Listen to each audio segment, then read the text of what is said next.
Samantala, matapos po ang ilang araw na kawalan ng paraan para makontakt ang mga nasalanta sa ilang apektadong lugar, patuloy ang libreng tawag at pagpapacharge ng cellphone ng Globe Telecoms at Smart Communications doon. Ang Globe may libreng tawag centers ay sa Iloilo, Romblon at Antique.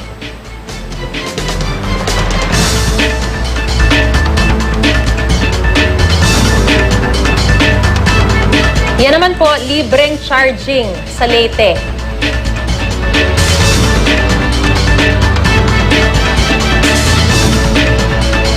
May libreng charging din po pati sa Bohol at Antique.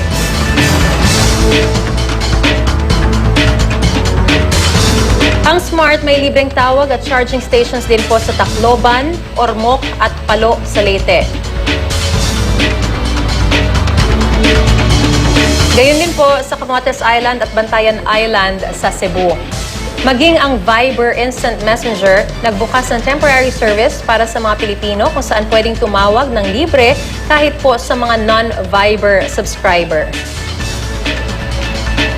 Samantala, nagkasundo ang Globe, Smart at Sun Cellular na magbigay ng 25 libreng text messages, mapa local o international. Ipinatupad po yan mula kahapon hanggang November 17 sa Tacloban City at iba pang bahagi ng Leyte, Aklan, Antique, Capiz, Samar at Hilagang, Cebu.